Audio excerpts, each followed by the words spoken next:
XIX se adentra con fuerza en el siglo XX de mano de uno de los grandes escultores de todos los tiempos, Auguste Rodin. Su obra se produjo prácticamente en el siglo XIX, pero algunas, como Las puertas del infierno, llamada así por inspirarse en la Divina Comedia, le acompañó más allá de su muerte.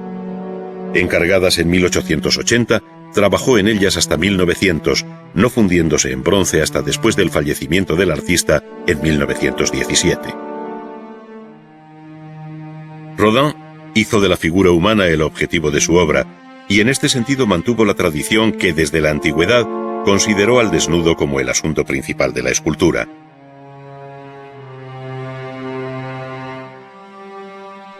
En esta línea, aunque con un sentido diferente, se insertan las esculturas de Melliol. Su interés por la plenitud de las formas del desnudo femenino en reposo hacen de este escultor el mejor representante de aquellos que en la primera mitad del siglo XX todavía buscaban el ideal perdido del arte figurativo.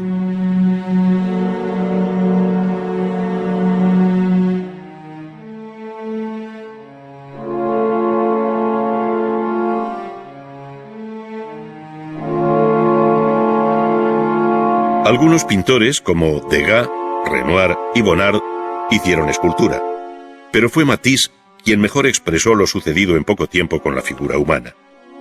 Sus conocidos relieves mostrando la espalda de una mujer, que hoy guarda el Museo Pompidou de París, ofrecen el proceso de simplificación formal y la visión sintética hacia la que tiende el arte de su tiempo. Entre la primera versión, que data de 1909, y la última, de hacia 1930, se ha pasado del análisis a la síntesis, hasta llegar a una interpretación de la figura humana que raya con la abstracción.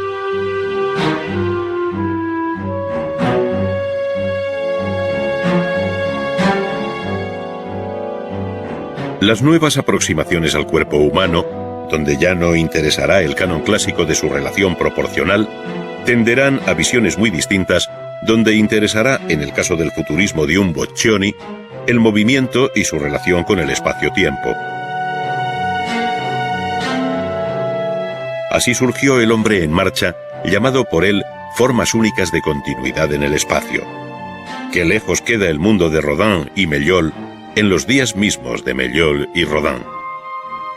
Desde muy temprano, otros pintores escultores, como Picasso, habían descompuesto la figura humana en múltiples planos bajo el prisma del cubismo analítico que tan novedosos frutos habían procurado en el campo de la pintura, aunque sin perder por ello el sentido hondamente figurativo y expresivo del rostro. Al mismo tiempo, y desde el constructivismo, artistas como el ruso Naum Gabo hacían una reflexión semejante con materiales como el hierro, que con el tiempo le llevarían a la pura abstracción espacial.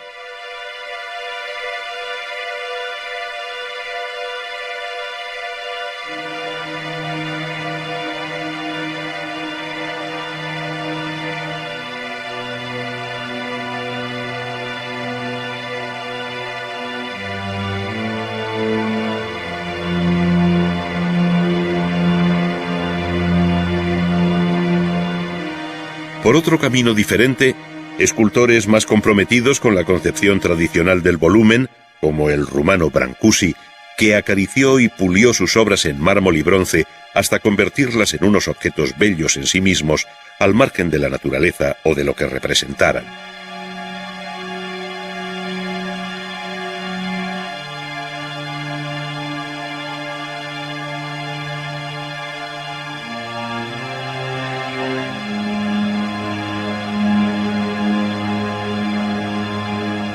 Desde el pájaro en el espacio hasta la princesa X, que tanto escándalo produjo en el Salón de los Independientes de París en 1920.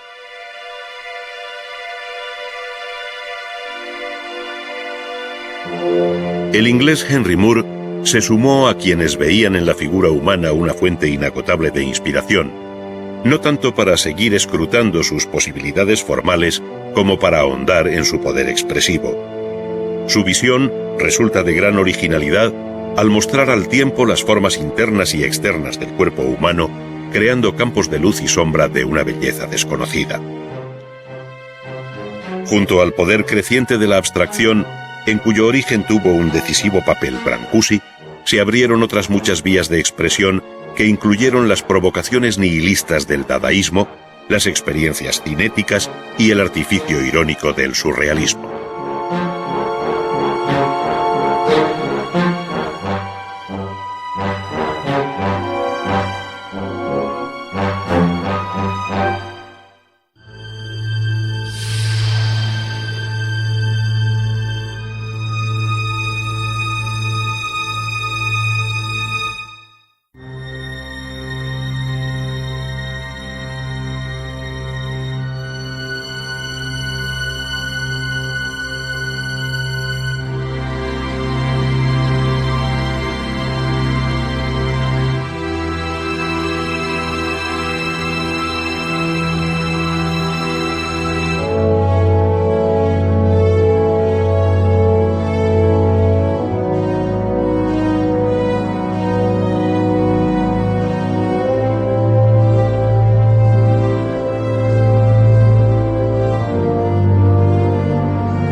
En 1909 escribió Matisse que el pintor ya no necesitaba preocuparse por los detalles, porque para eso estaba la fotografía, que lo hacía mejor y más rápido. Para él, la pintura servía al artista para expresar sus visiones interiores sin tener que ser copia fiel de la naturaleza. Se trataba en definitiva de una verdadera revolución, coincidente con el despertar del siglo XX, cuando el fauvismo primero y luego el cubismo alentaron un nuevo modo de concebir la pintura, rompiendo su discurso histórico. Uno y otro movimiento dieron la espalda a la pintura académica y al tiempo se distanciaban prudentemente de la experiencia impresionista, sin dejar de ver en ella y en los pintores del postimpresionismo la brecha abierta en la pintura tradicional.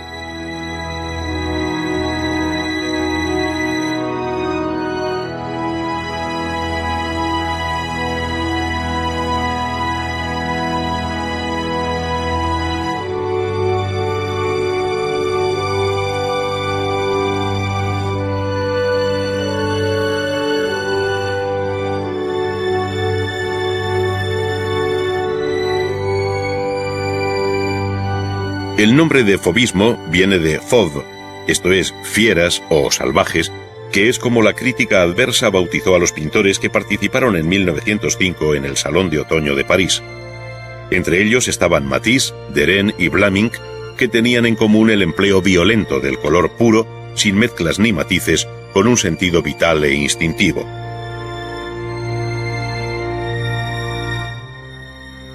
Esta concepción agresiva del color también contribuyó eficazmente a los efectos buscados por el expresionismo, del que el pintor noruego Edvard Munch fue su más claro y melancólico representante antes de la Primera Gran Guerra de 1914.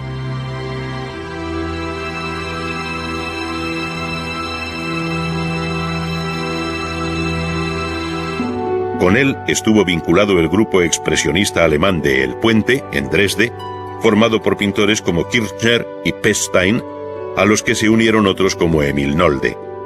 Su visión pesimista de la existencia hacía que el color perdiera el vitalismo de los fauvistas para plegarse a una visión inquietante de la realidad, llegando a conocer en su seno la formación de nuevos grupos con anterioridad a la Guerra del 14.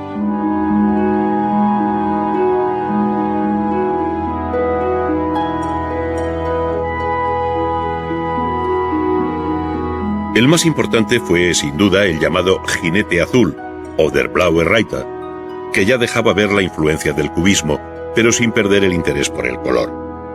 Al contrario, su mejor representante, el ruso Vasily Kandinsky, el autor de lo espiritual en el arte, manifestó siempre a través de su cambiante trayectoria un interés por el valor cromático de la pintura, con independencia de su vinculación al objeto, es decir, tendiendo claramente por esta vía hacia la abstracción. En la primera exposición del Jinete Azul, en Múnich, en 1911, intervino también el alemán Franz Marc, quien sometió su inicial visión naturalista a un proceso de pérdida de identidad formal para quedarse tan solo con el color en una imagen que tiene algo de abstracta cristalografía.